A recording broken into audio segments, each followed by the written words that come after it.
우리 좌우에 계신 분들에게 오늘도 하나님 말씀하십니다. 인사하셨으면 좋겠어요.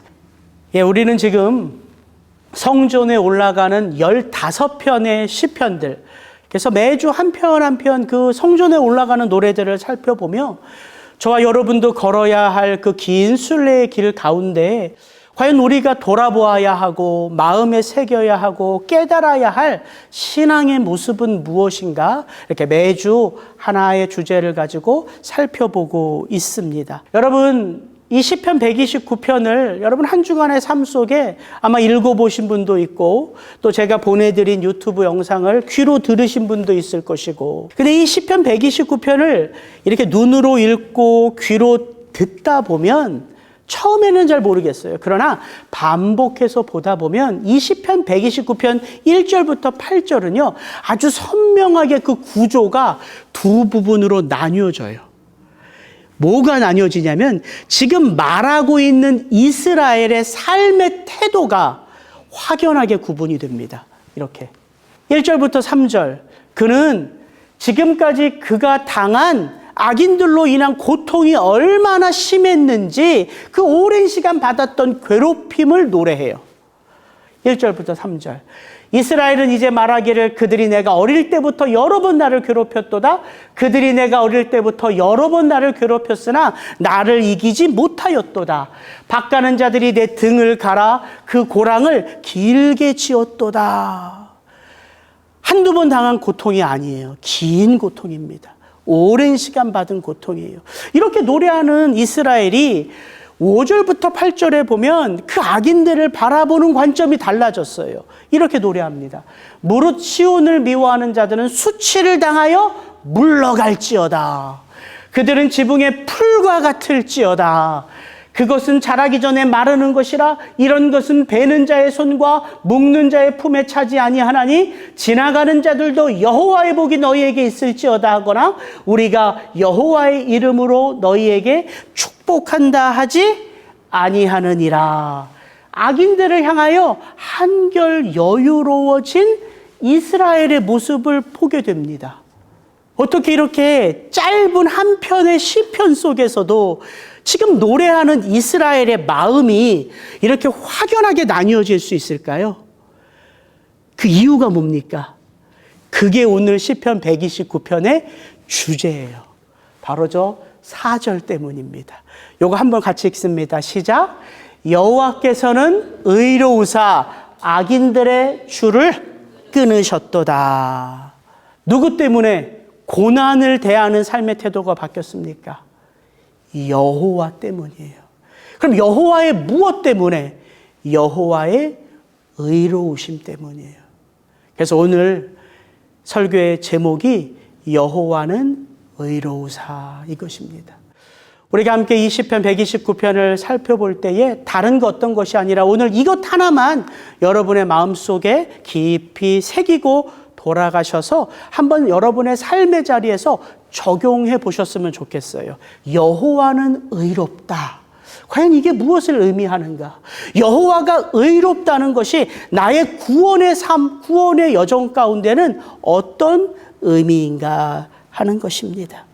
시편 129편은 어떻게 시작하는가? 1절, 2절 제가 한번 다시 읽습니다. 이스라엘은 이제 말하기를 그들이 내가 어릴 때부터 여러 번 나를 괴롭혔도다. 그들이 내가 어릴 때부터 여러 번 나를 괴롭혔으나 나를 이기지 못하였도다. 시편 129편 1절을 시작하는 이스라엘은 이제 말하기를 이렇게 개역 개정이 번역되어져 있는데 이건 시편 124편 다윗의 시편을 공부할 때 제가 말씀드렸어요. 이런 번역보다 원어의 의미를 보면 이렇게 번역되는 게 더 맞습니다. 이스라엘아 한번 대답해 보아라. 이 말이에요. 그걸 적용해서 시편 129편 1절을 다시 한번 읽어보면 이런 거예요. 이스라엘아 한번 말해보렴. 이렇게 시작하는 시편이에요. 마치 상담사가 자기 앞에 상담을 요청하는 사람에게 뭘 그렇게 마음속에 가둬두고 사십니까? 한번 솔직하게 마음속에 채워진 것을 한번 말해보세요. 이렇게 이스라엘에게 상담사가 이야기하는 거예요. 그때 이스라엘은 비로소 마음을 활짝 열고 이야기를 하기 시작해요. 어떤 이야기를 합니까? 내 인생의 즐거웠던 한때? 내 인생에 감사했던 한때? 아니요. 그의 인생 가운데 고통스러웠던 나날들에 대한 이야기를 시작한다고요. 그들이 내가 어릴 때부터 여러 번 나를 괴롭혔도다. 그들이 내가 어릴 때부터 여러 번 나를 괴롭혔으나 나를 이기지 못하였도다. 이 시편 129편의 1절, 2절을 좀 더 리얼하게 이해하기 위해서는 두 단어를 좀 잘 해석해야 돼요. 그게 뭐냐면 여러 번과 어릴 때부터라는 단어예요. 여기서 이 여러 번이라는 말은요, several times라는 의미가 아니에요. 이 똑같은 단어가 이 성전에 올라가는 노래, 우리가 앞부분에 살폈던 120편 6절, 내가 화평을 미워하는 자들과 함께 오래 거주하였다. 이 오래라는 말이 여러 번 똑같은 단어예요. 123편에서는 이렇게 번역됐어요. 안일한 자의 조소와 교만한 자의 멸시가 우리 영혼에 극도로 넘치나이다. 가득 차서 넘치나이다. 이 극도로, 이런 단어로 번역된 똑같은 단어예요. 그러니까 여러 번 나를 괴롭혔다라는 말은 그냥 내가 several times 괴롭힘 당했어, 이 말이 아니에요. 그것은 시간의 오랜 지속, 정도의 깊은 때를 다 포함하고 있는 단어란 말이에요. 그래서 이렇게 번역할 수 있어요. 그들이 내가 어릴 때부터 오랜 시간 지속하여 나를 괴롭혔도다. 그들이 내가 어릴 때부터 극심하게 나를 괴롭혔으나. 와닿는 느낌이 다르죠? 이렇게 달라요. 그러면 어릴 때부터라는 단어는 뭘까요? 그들이 내가 어릴 때부터 이렇게 장시간에 걸쳐서 나를 극도로 괴롭혔는데, 이 어릴 때라는 단어가 성경에 똑같은 단어로 쓰인 곳이 있어요. 어디냐면 예레미야 2장 2절입니다. 여호와께서 이와 같이 말씀하시기를, 내가 너를 위하여 내 청년의 때의 인애와 내 신혼 때의 사랑을 기억하노니 곧 씨 뿌리지 못하는 땅 그 광야에서 나를 따랐음이니라. 저기 어릴 때와 청년의 때가 같은 단어예요. 그러면 이 청년의 때, 이 어릴 때는 언제냐? 이스라엘 백성들이 출애굽을 해서 어디를 걸을 때? 광야를 걸을 때란 말이에요. 광야 여정으로부터 고난의 길, 괴롭힘이 시작되었다는 거예요. 근데 참 재밌는 게 이스라엘은 그 광야의 때를 어떤 때라고 기억하고 있어요? 고난의 때, 괴롭힘을 당하는 때로 노래해요.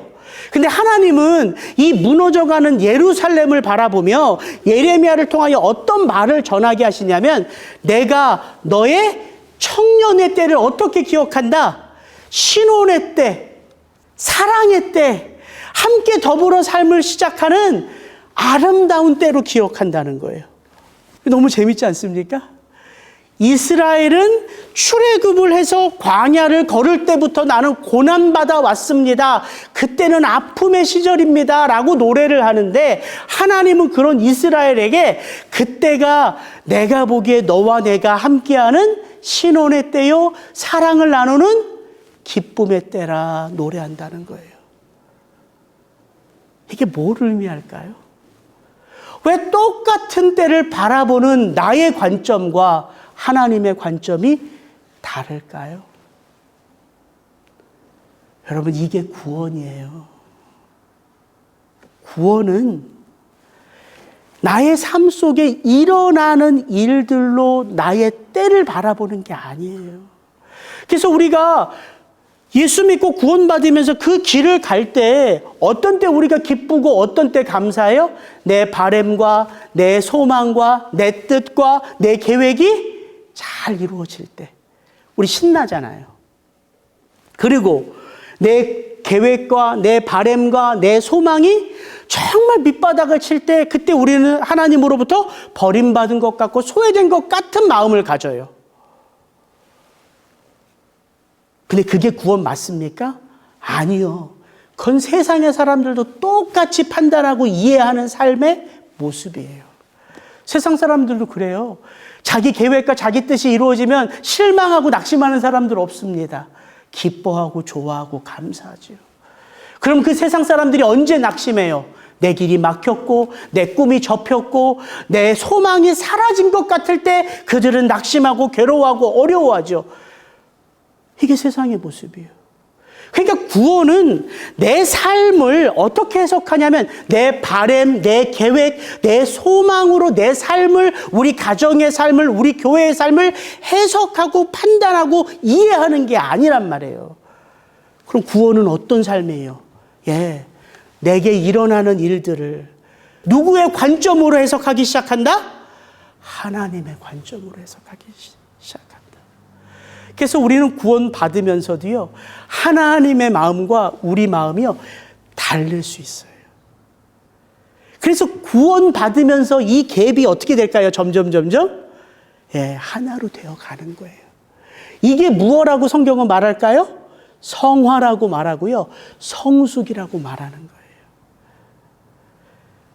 오늘 이 짧은 시편 129편에는요, 구원을 받아가면서 내 인생 속에 처음부터 임한 이 고난을 해석하는 이스라엘이라고 불리우는 이 시편을 노래하는 이 대상이 그가 바라보는 세상, 그를 괴롭혔던 대상을 이해하는 이 관점이요, 바뀌어지기 시작해요. 마치 우리의 삶처럼. 그 한복판에 누가 계시다고요? 여호와가 계시다. 그러면 어떻게 우리가 구원의 여정을 걸어가면서 자꾸 내게 일어나는 삶을 하나님의 관점에서 볼 수 있을까요? 어떻게? 하나님과 가까이 하면 보여지기 시작해요. 그래서 세상과 친해지면 하나님의 일하심은 안 보이는 거고, 하나님과 친해지면 하나님의 일하심이 점점 눈에 들어오기 시작하는 거예요. 왜 성도가 신앙이 자라가기 위해서 말씀과 기도가 베이스일까요? 그게 하나님을 가까이 하는 거거든요. 그게 하나님의 마음을 이해하고 하나님의 마음으로 내게 일어난 사건들을 해석하는 눈이 열리는 거예요. 그래서 기도하는 거죠. 그래서 말씀 보는 거죠. 그래서 예배하는 거예요. 정말 놀라운 건 하나님이 이 구원을요, 저와 여러분의 삶 속에서 특별한 만남을 통하여, 특별한 사건을 통하여, 특별한 일을 통하여 이루어 가시는 게 아니란 말이에요. 아니, 내가 특별한 사람을 만나서 내게 특별한 일들이 일어나서 내 구원이 지금 잘 진행되고 있다, 이러면 좀 나도 좀 세상을 향해 삐까번쩍 뭐 좀 자랑할 게 있을 것 같은데, 하나님은 그렇게 구원을 이루어 가지 않으세요. 지난주에 말씀드렸어요. 우리의 구원이 어디에서 일어난다? 늘 해야 되는 우리의 일터, 늘 만나야 되는 우리의 가족들 속에서, 늘 살아야 할 우리의 가정에서 하나님은 그 놀라운 구원을 이루어 가시는 거예요. 근데 여러분은 어떨지 모르겠지만 제가 가끔씩 제 삶을 들여다보면요, 너무 시시해요. 너무 단조로워요. 뭐 대단한 거 하는 게 없어요. 하루의 일정을 돌아봐도 대단한 게 없어요. 아침에 일어나면 우리 다은이 시간 늦으면 차로 학교까지 데려다 주고, 그래도 그냥 스타벅스 가서 아내 커피 한 잔, 우리 주은이 빵 하나 사가지고 집에 와서 이제 주은이 빵 먹이고, 이제는 걸어서 주은이 학교 데려다 주고, 오면 뭐 샤워할 때도 있고 안 할 때도 있고, 그러면 일하는 아내 뭐 밥 챙겨줄 때도 있고 안 챙겨줄 때도 있고, 그러다 보면 월요일은 설교 편집하고, 화요일은 이제 시편 노래한 거 받아가지고 이제 영상 만들고, 그러다 보면 어느덧 설교해야 되고 설교 준비하고, 그러다 보면 조급한 마음으로 설교 원고 제대로 못 해놓고, 아내는 맨날 밖에서 기다리며 어떻게 5년이 돼도 똑같이 저 모양이냐 한 소리 듣고, 그게 저의 일주일의 삶이에요. 대단한 일이 있습니까? 특별한 일이 있습니까? 저도 좀 특별한 일들이 좀 있었으면 좋겠어요. 근데 그런 게 없어요. 그래서 깨달은 게 뭐냐면, 구원의 삶이 완성되어져 가는 데 있어 내 어떤 수고, 내 어떤 열심, 내 어떤 성숙보다 훨씬 더 중요한 게 뭐냐면 하나님의 열심이에요. 시시하게 보이는 이런 삶, 아무것도 아닌 것처럼 이런 삶 속에서 내가 하나님의 형상으로 닮아간다니까요. 이게 얼마나 놀라워요. 그리고 이 놀라움을 누가 가장 먼저 체험한다고요? 내 가장 가까이 있는 가족들부터라니까요. 그러니까 그 구원은 진짜 가치 있는 구원인 거죠. 그리고 그 구원은 나의 열심이 아닌 하나님의 열심을 통해서 이루어져 가는 거죠. 그래서 오늘 말씀을 준비하는데 자꾸 제 안에 떠오르는 게 이사야서에 반복해서 나오는 여호와의 열심이 이를 이룰지어다. 이 단어 구가 계속해서 제 마음에 들어오더라고요. 그렇지. 내가 하나님의 형상으로 닮아가는 건 여호와의 열심 안에서 일어나는 일이지. 어려운 거 아니에요. 근데 너무나 쉽고 너무나 당연한 이 사실을 다시 한번 내 삶에 채울 때에 삶을 바라보는 눈은 달라져요. 구원을 바라보는 생각은 달라져요. 훨씬 더 여유 있게 보여요. 그걸 한번 좀 살펴보기를 원합니다. 시편 129편에 보면 1절부터 8절까지 이 이스라엘이 그렇게 어릴 때부터 괴롭힘을 당한 이스라엘이 계속해서 말하는 대상이 있습니다. 악한 자들이에요. 그들. 이게 1절부터 8절까지 한 절도 빠짐없이 나와요.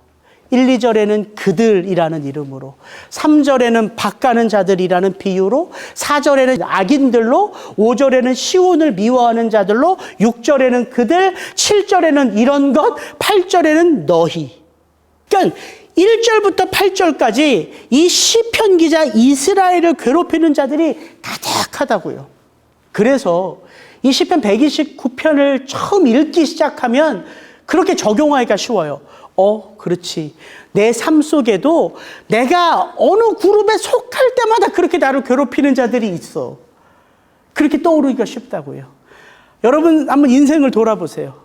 그 초등학교 때는 그놈이, 중학교 때는 내 뒤편에 앉은 걔가, 고등학교, 대학교 때는 누가, 내가 교회를 처음 나갈 때는 그 장로님이, 그 목사님이, 그 권사님이.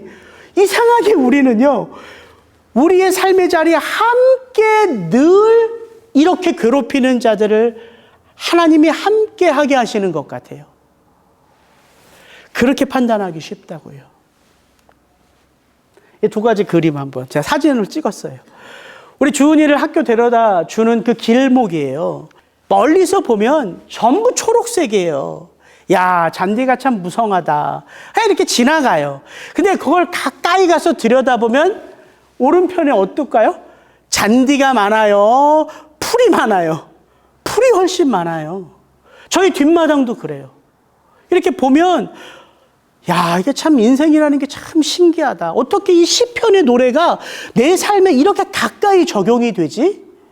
잔디, 저희 뒷마당의 잔디, 제가 심은 거죠. 이사를 할 때 그 사람들이 집 지면서 심었겠지만 빈대에 제가 거기 씨를 뿌리고 했어요. 잘 자라라고 심은 잔디는요, 힘겹게 자라가요. 근데 제가 원치도 않고 심지도 않은 잔디가 아닌 풀과 이끼는요, 마치 이 세상이 내 세상이다 쉽게 자라간다고요. 이게 세상이에요. 이 시편 129편을 어렵게 적용할 필요가 없고 이게 우리의 삶이라고 보시면 돼요. 이 악한 자들은요, 없을 데가 없어요. 존재하지 않는 곳이 없는 것 같아요. 왜? 시편 129편의 1절부터 8절까지 이 악인들로 가득하거든요. 근데 이 악인들이요, 자기들끼리 모여서 자기들끼리 약육강식의 원리로 살아가든 자기 느끼는 대로 살아가든 그렇게 자기들끼리 모여서 살아가면 뭔 우리가 걱정이 있겠어요. 자기 원대로 살다가 모두에게 임할 그 심판의 때에 자기 죄의 대가를 받으면 그만이잖아요.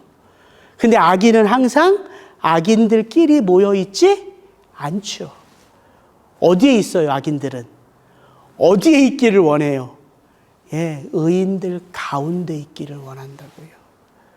악이라는 개념은 의로운 자들 속에서 그 의로운 자들을 해코지 할 때 비로소 그게 악이죠. 이게 악이에요. 그래서 하나님은 악한 자들을 어디 가운데 내비두셨다고요? 의로운 자들의 삶의 자리에 살아가는 것을 허락하셨다고요. 그래서 시편 129편 3절에 그 고통을 이렇게 노래해요. 밭 가는 자들이 내 등을 갈아 그 고랑을 길게 지었도다. 시적 표현이에요. 밭에 무엇을 심기 위하여 쟁기로 밭을 갈아요. 선한 자들의 등에 그 쟁기로 고랑을 냈단 말이에요. 그게 의로운 자들의 삶에서 일어나는 일이란 말이에요. 그럼 이 3절은 내가 인생 하나님 잘 믿고자 살 때 이렇게 내 육체에 이렇게 심한 상처들이 있고 여기 찢기고 저기 찢기고 이렇게 내 육체만 이렇게 아파. 맞습니까? 아니요. 육체의 아픔을 노래했지만 의로운 자들의 삶 속에 육체의 아픔이 크겠습니까? 그 마음 심령에 채워지는 쓴뿌리들이 더 어렵겠습니까? 그 마음의 쓴뿌리들이에요.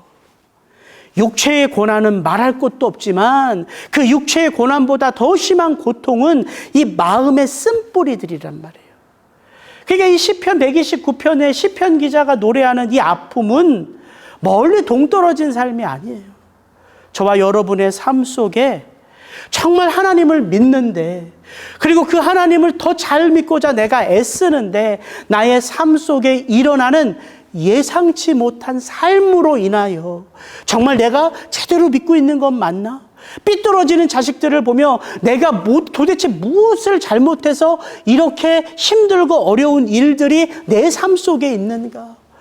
내 남편과 내 아내와의 관계는 왜 이렇게 삐뚤어지나? 우리 둘이 똑같이 예수 그리스도를 믿는데 똑같이 신앙의 이름으로 사는데 왜 이렇게 다른가? 여러분 이런 갈등이 있지 않습니까?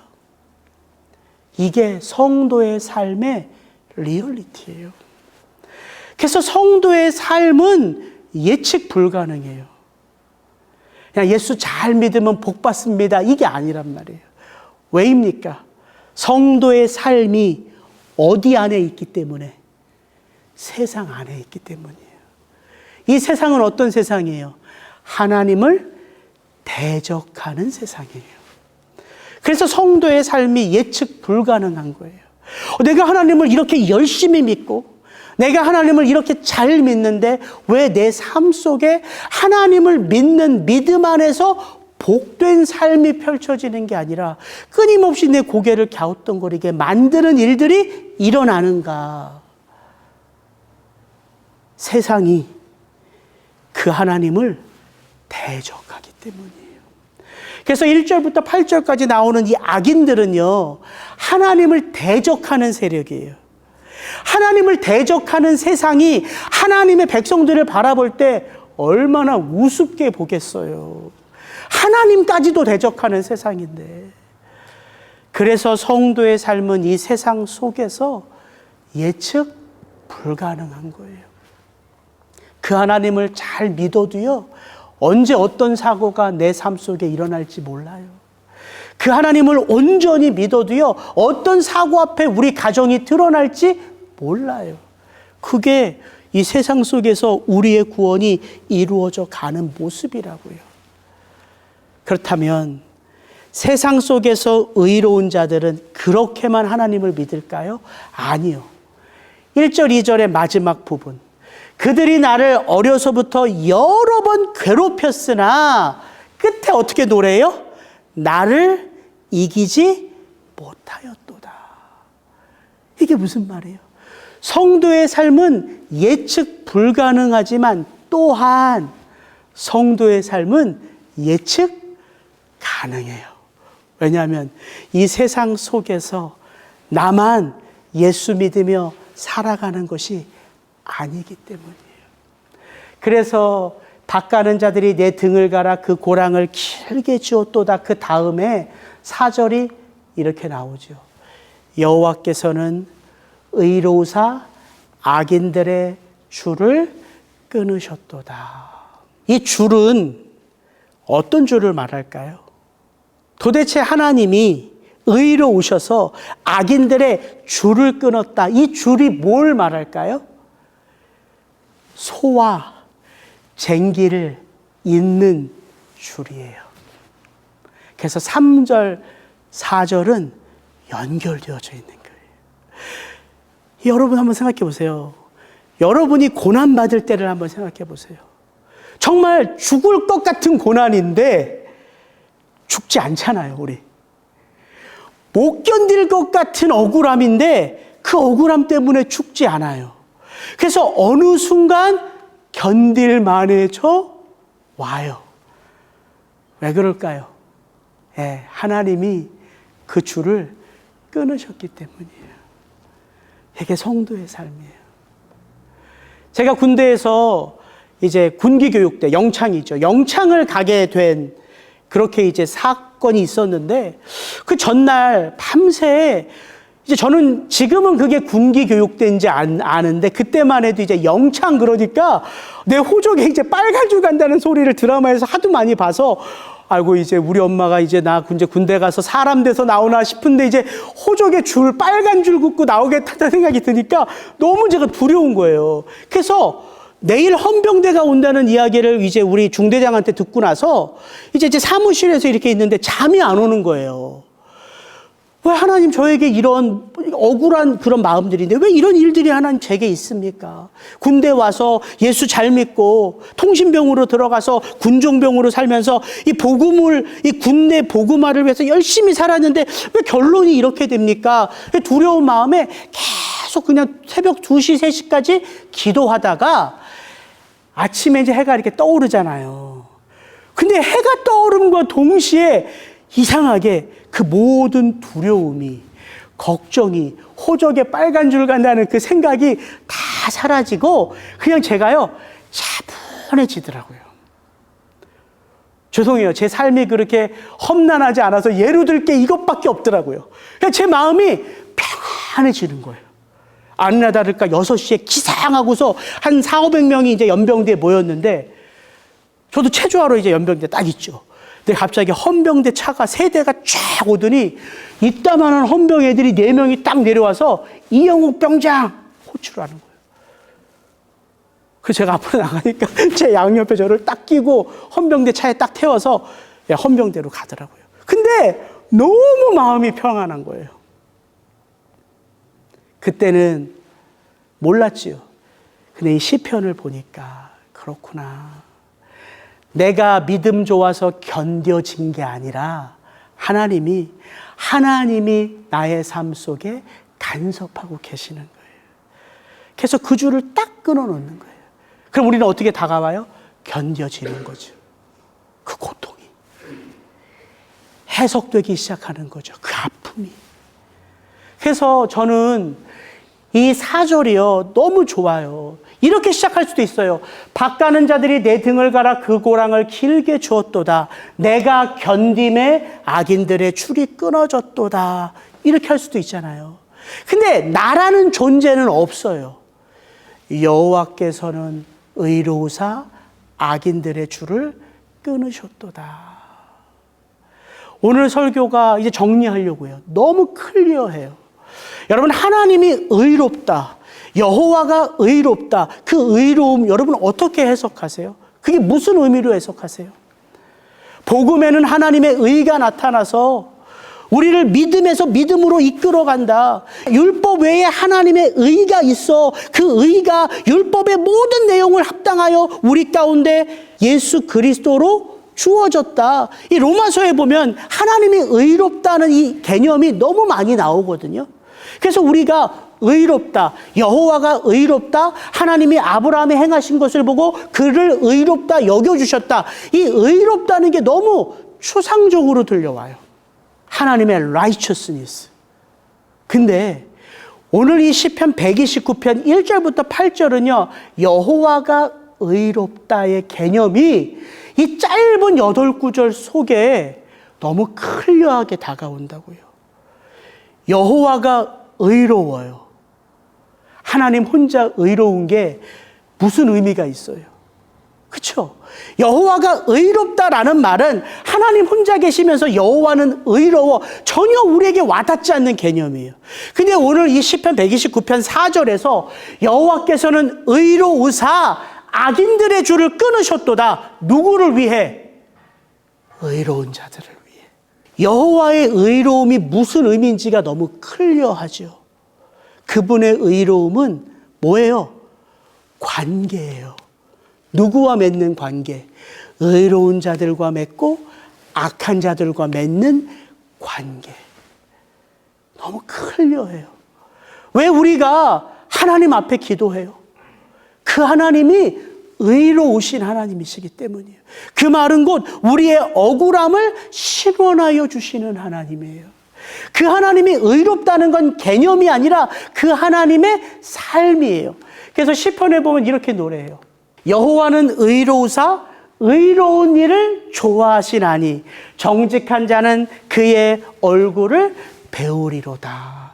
여호와의 의로움은 항상 의로운 자들, 악한 자들의 삶 속에 드러나시는 의로움이란 말이에요. 그래서 우리가 이 구원의 여정을 걸어가면서 누구를 체험한다고요? 의로우신 여호와를 체험한다고요. 그래서 그 삶의 자리, 고난의 자리, 아픔의 자리, 억울함의 자리는 견뎌지는 거예요.